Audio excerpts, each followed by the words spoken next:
it's just like a really fun kind of storyline. And that's important throughout your launch, is asking yourself, like, what are the storylines that I want people to hold on to? And like, you have to look at yourself like an artist, like a creative of your launch, from a marketing and sales perspective. And so it needs to feel fun. It needs to be aligned with your brand, and it needs to be updating people so that they always know what their next best step is. Welcome to Social Post, a podcast brought to you by Team Edgar. Each week, we bring you a guest to inspire your creativity, breathe new life into your marketing strategy, and get you motivated to take action in your business. Whether you're just starting out or a seasoned entrepreneur, you'll walk away feeling like you took your social media marketing multivitamin. Enjoy the interview and remember, what's possible for them is possible for you. And we can't wait to see your success.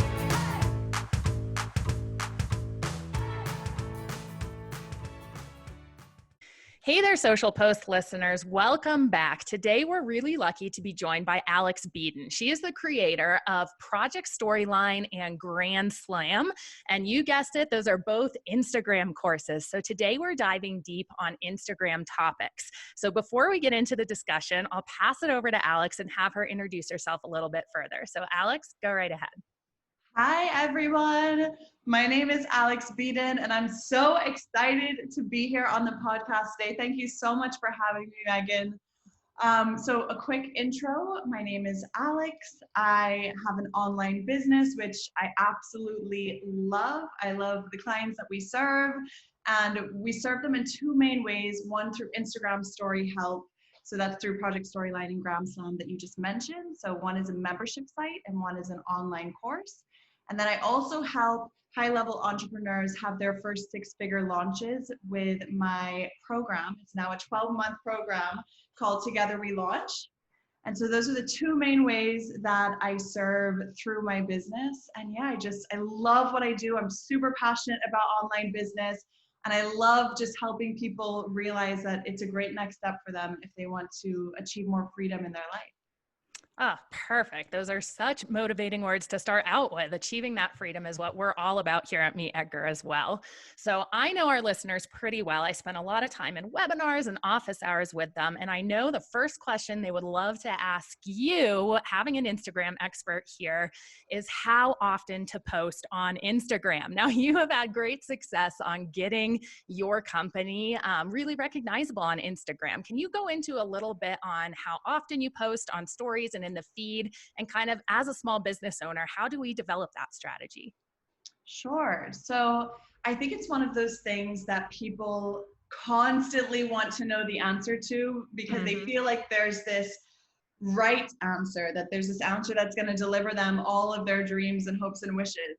And really, the right answer is that it's different for everyone and it's different for every business. And the most important thing as a business owner with regards to social media and everything else is looking at, what is the return on my investment that I'm getting, and how can I make sure that I'm utilizing my time wisely? Are most of your clients or the people who are listening to this podcast, are they mainly solopreneurs, or do they also have teams, or a mix of both? We have a lot of solopreneurs who are just doing it all on their own. That's awesome. Okay, so if you're a solopreneur and you're doing it all on your own, then I would heavily advise against posting every single day to your feed. Interesting. I think that it's too much on Instagram. It takes so much of your creativity and so much of your effort. And the feed is a fantastic place. And I do think that you should put effort onto the feed, but I don't necessarily think that it needs to be every single day. I think even if you could commit to doing once a week or twice a week or 3 times a week, that's a really great place to start. And even for me in my business right now, I used to post everything myself to my feed. Now I've gotten to the point where I'm working closely with a social media manager, which I personally love. And even though I'm now outsourcing it, I still don't post every day to my feed. I personally don't think that it's a necessity for me within my business. And so we post 3 times a week, and that's good enough for us. So I think it's just important to note that the Instagram feed, it's really good for that long-term brand building, but I don't think it needs to be something that you're obsessing over every single day. I think there's better things in your business, especially as a solopreneur, where you can get that quicker ROI. Oh man, that's so motivating to hear. 3 times a week is definitely something consistently that we can do. So if you have any tips for us on what type of content is working well in the feed versus what type of content you're doing in stories. So if I'm planning out my content, what should go where on Instagram? This is another really good question. So the feed feels like more of a magazine. It's like people are showing up and they want to be wowed by the visuals, and they want to feel like they're learning something or they're getting some kind of value. Something should be delivered to them, I think, on the feed that really shows off who is your brand, what are you all about, who do you serve? Like, to me, that's a really concrete, long-term place to show value and build your authority. Whereas on stories, I feel like you can have a lot more fun and be a lot more informal on your stories if that works with your brand. For me, I feel like stories are great to let people in behind the scenes and show them, what's actually happening in the day-to-day, and keep people updated with what tasks you're working on, any collaborations that you're doing, or like, for example, right now I'm doing this interview, so this would be a great thing to show behind the scenes, and really just letting people get a taste of what it is that you do, which is also so important when it comes to building that awareness. You want to be at the forefront of your ideal client's mind, or of the friends of your ideal clients, because that works too. But you want to be known for that specific thing. And so letting people into the behind the scenes really helps solidify that you are the expert at XYZ, whatever it is that you do. So that's what I would say is like the big differences. But in terms of tips of what's working well on the feed right now, I would say that a trend that I'm really loving is memes. I think memes are so fun, and like creating your own memes that your ideal client in particular can relate to, and is maybe even something that they would repost to their stories, because people are doing that a lot these days. It's just finding like a good feed post and reposting that to their stories. So that's something that I'm going to be focusing on moving forward. Another thing that I've noticed, and this is a big shift, I think Instagram's going through this transformation where before people really like to see those professional images taken by a professional photographer. And now I'm noticing on my feed that every time I post a professional photo, it does not get the amount of engagement that a regular photo that's just been taken with an iPhone gets. It's really interesting. And that's not to say that you shouldn't put effort into your feed, into the photography, because I think the photography does matter. But I think that we're leaning towards a trend where things should look a little more natural, and like maybe you didn't prepare for this photo. So a tip for that, actually, I know I'm kind of rambling, but this is a really good tip. What I'm starting to do is hire a photographer, or even it doesn't necessarily have to be a professional photographer. It could even be, a friend of yours or someone who's looking for a little extra cash, to basically be that person who can take your iPhone and just follow you around for a day, put on some different outfits. You can be dressed up. You don't have to be dressed up. You can do it from home. You can do it from wherever. But the important thing is to try and batch the photography element of it so that you don't have to constantly be thinking, oh, I should really take a photo right now, but I don't want to be pulled out of the moment. So for me, that's been a game changer, is like just batching them and getting them all done in one day so that I don't have to worry about it in my day-to-day life. Oh, brilliant. Yeah. If you can get that done ahead of time, it makes creating that content so much more fun. So I love this idea of showing a lot more behind the scenes and then being a lot more casual in your photos to increase that engagement and get your followers to get to know you. So that type of content makes a lot of sense to me. Now on Instagram, we can't actually click on links. So what if I wanted to share a blog post or a podcast episode like this to my followers? How can I make sure that they can actually go to that link? Great question. There are two ways that you can go about doing this. Number one, you can have the swipe up feature on your Instagram stories if you have more than 10,000 followers. So that's a really good option for you if you have more than 10,000 followers. But if you don't, you also have that link in your bio that you can use where you can direct people there all the time whenever you have a link and be like, hey, go and check out my link in bio. Okay. What we do that we find is really beneficial is we use something called Linktree, and that just lets us have like one page with multiple different links that people can go and click on.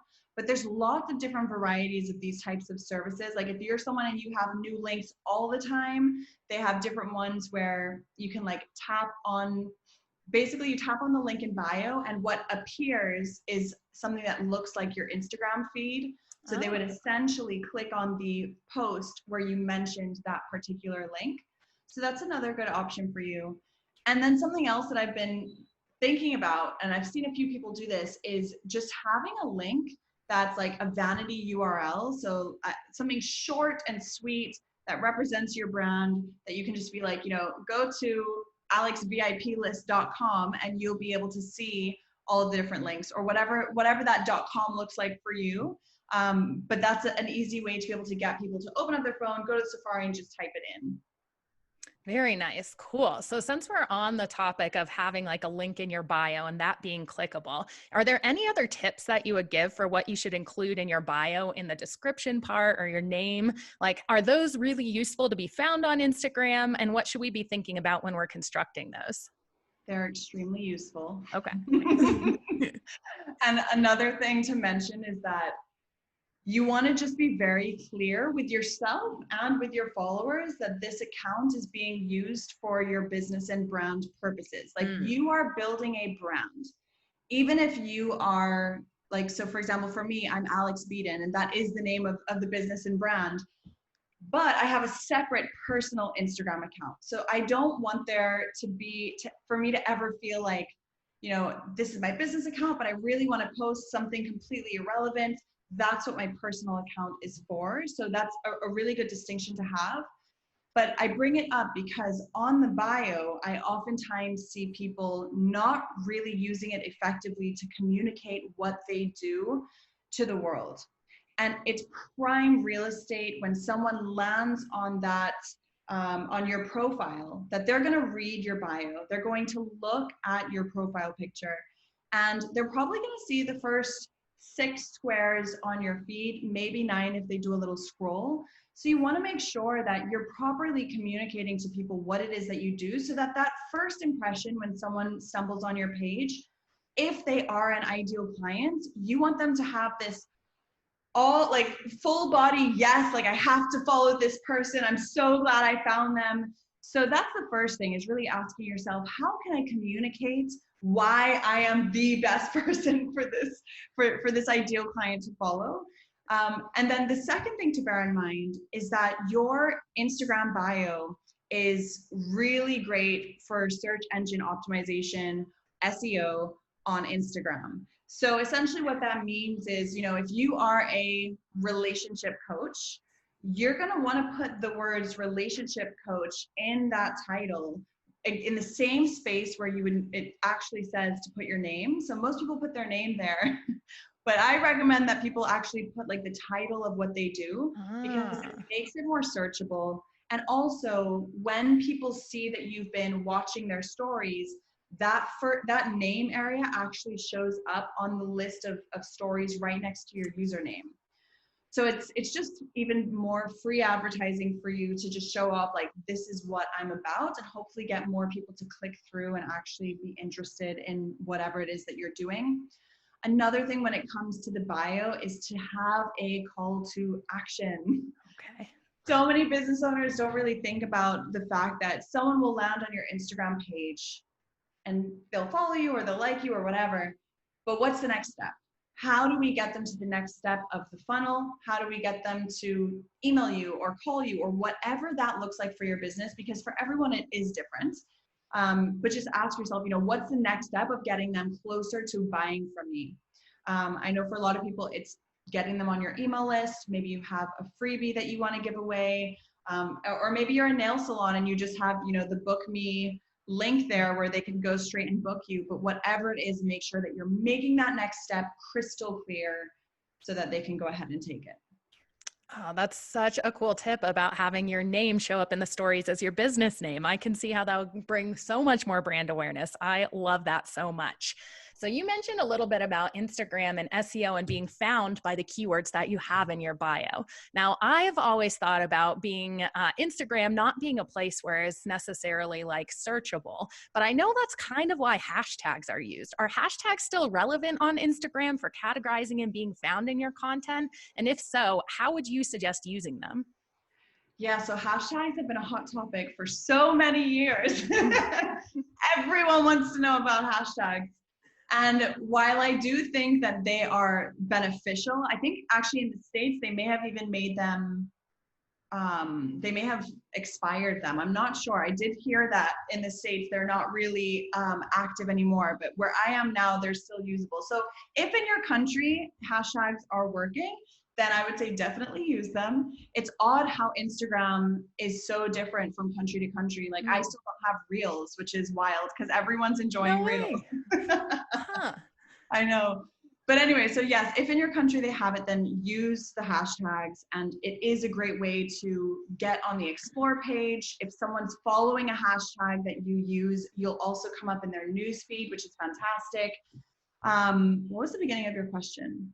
Oh, just yeah, anything that would help your content be found on Instagram, like to get new followers that way, since you don't have the same amount of like searchability as like Pinterest or something would. Mm-hmm. Also bear in mind that whenever someone uses that search bar, they may not necessarily, I don't think many people are using it as a search engine, but there are some people that do. So I would still use the hashtags if you can. Okay. I would say hashtags and stories are a total waste of time, so I wouldn't even Okay. go there. One thing that I'm loving with hashtags is people who are using it to build their own brand. So, you know, having a hashtag that might be like, Meet Edgar top tips or something so that whenever anyone sees that hashtag and sees you using it on your feed, they can click through and then see all of the other Meet Edgar top tip posts. So I'm really enjoying that as well with hashtags. In terms of getting found on Instagram, I would say the best way right now is through Reels. Instagram is really prioritizing Reels and putting it in people's feeds, and it's so interesting for me to look at my feed and see people who I've never seen before showing up, and it's because they are brave enough to do reels. So if you're not doing reels already, that's a great place to be found and get in front of even more eyeballs. Ah, that's really cool. And does the same kind of content work well for Reels as it does like in your stories or your feed content? Are you seeing anything like what people are actually producing that's catching your eye on Reels that would work well for small business owners? This probably isn't what small business owners want to hear, but reels is like, it's like a culture all on its own, right? Because they have these popular songs, and then there's certain things that are popular to do with those songs, so it kind of becomes like a trend. So it's been interesting for me because I was on TikTok before and just like really learning more about TikTok, and Reels obviously was just pulled straight from TikTok. So it will be interesting to see how it develops more and more on Instagram. But I do think something is better than nothing. Okay. So even if you have no idea what you're doing and you're like, you know what, I'm just going to do a quick update video and post it to Reels, great, go ahead, do it. But where you're really going to see that sense of engagement on Reels is when you start to play and have fun and use the features and like do cool things with the editing abilities. That's really where you're going to see people be like, oh, wow, like she put in some extra effort in here and this made me laugh or this made me entertained or whatever it is. So yeah, I would say if you can, experiment with it and be playful with it. Oh, that sounds so fun. I love that advice so much. Very nice. So, for the last little bit of this interview, I'd love to shift in talking about how you use Instagram in order to get the word out about all of your classes. And I know that your courses that you sell are done on a launch style most of the time. So, can you talk about using Instagram to make sales, for example, like a course like Grand Slam or something, and how you kind of plan out your content for that and what works well for actually converting your followers into customers? Sure. So I love using Instagram to launch. Okay. I just think it builds so much momentum. When you do a launch, essentially what you're doing is getting as much attention as possible and building up as much momentum as you possibly can, and creating this, well, what I do is I create a free 5-day experience that thousands of people, I think last time we had like 11,000 people sign up. And so thousands of people are taking part, and I create the launch to really engage people. And I encourage and incentivize people to tag me and be talking about it. And we have a Facebook group.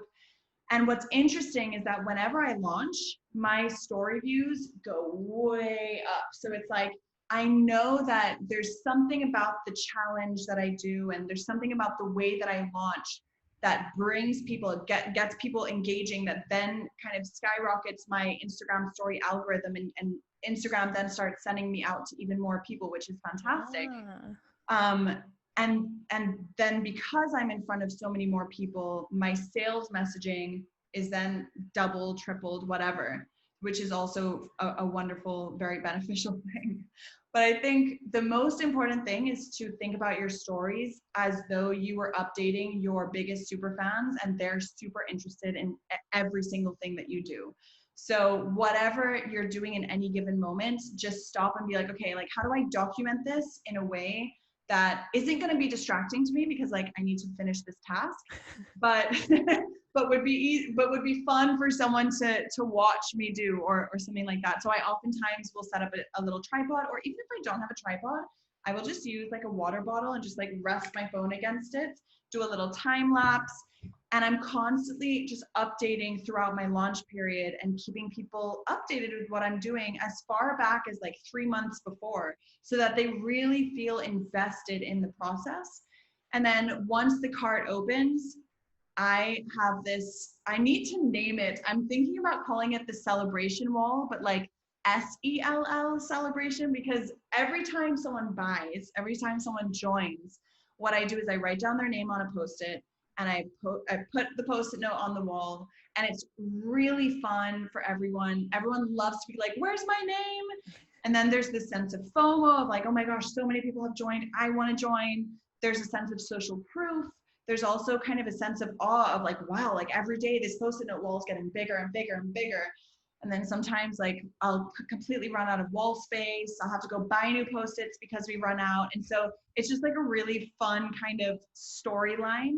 And that's important throughout your launch, is asking yourself, like, what are the storylines that I want people to hold on to? And like, you have to look at yourself like an artist, like a creative of your launch, from a marketing and sales perspective. And so it needs to feel fun. It needs to be aligned with your brand, and it needs to be updating people so that they always know what their next best step is. I love this idea of like a free little mini challenge during your leading up to the actual selling. That I think is so brilliant and would be very engaging. And I, for one, will put in a vote for the celebration wall with SELL as your term. That is brilliant. Cool. So as we wind down here, the Instagram algorithm is always updating. It's always changing. What are you seeing right now in the Instagram algorithm that you can offer as a little kind of pull back the curtain behind the scenes on what you've researched with it?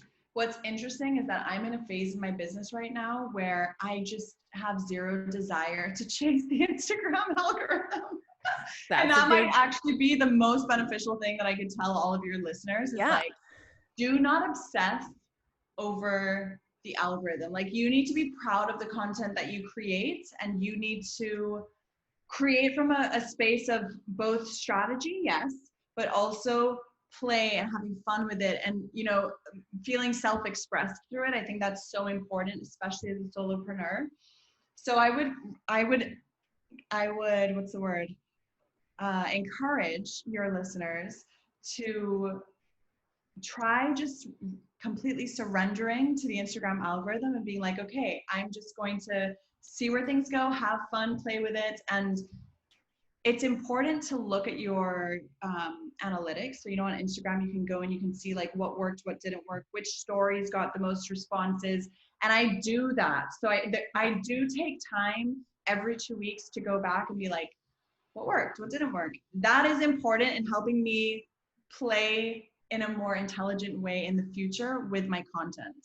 So it's a mixture of, yes, I want to be strategic, but also I don't want to obsess over the algorithm and no, that makes so much sense. Totally. That's how you get such good content out there, is you just focus on good content. I love that answer.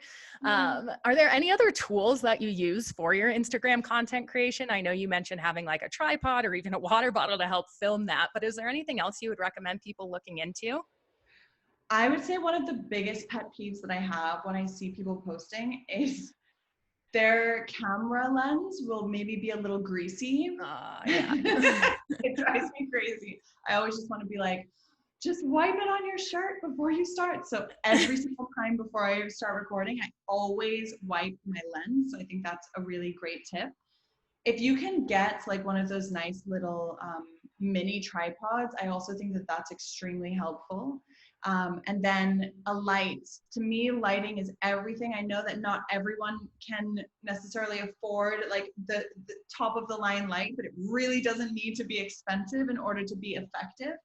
And so I would recommend people to also invest in, especially if you're going to be talking to the camera, invest in a light that you can kind of move around wherever it is that you are, if you're in your office or your home, whatever, so that you can change the background from time to time. But I do think that that is something that's also super beneficial and makes a massive difference. In terms of software, one software that we're loving right now that's really helping us schedule our content, it's not necessarily scheduling our content, it's just seeing it all in a calendar and working with our team, is Airtable. It's been just fantastic. Very cool. I love that all of these tips are so accessible. Like wiping your camera lens doesn't cost you like $1,000 worth of gear, but you can tell someone as successful as Alex, these are the tips she takes. So guys, really put these into action, because I myself have learned so much today. And Alex, as we end on this last question, do you think there's anything else that I should have asked you today that can help our audience stand out on Instagram? I just want to end with this. I want everyone to know that most of the time, if you're struggling to think about what to post or what's going to be the perfect thing, you're probably just overthinking it. And again, I'm just reminding you to have fun and play with it and try to be responsive to what your community says that they like, and just create content that you would love to consume if you were in their shoes. Another incredibly simple and actionable answer. Thank you so much for your time today, Alex. Can you let people know where they can find you online if they want to dig further into your courses or find you on Instagram?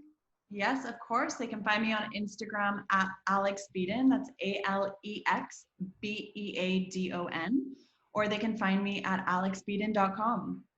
Perfect. Well, guys, I hope that you learned some tips that you're going to go take into action. Let us know, screenshot the episode, tag me, Edgar, let us know your biggest takeaway, and subscribe for a new episode every Wednesday. Thanks again, Alex. Thanks so much for tuning in, and be sure to keep the conversation going with us on social. We're at Meet Edgar on Instagram, Twitter, and Facebook. So let us know your biggest takeaway from today's episode, and don't forget to tag us. Visit www.meetedgar.com and start a free trial to up-level your social media marketing strategy today. Happy posting!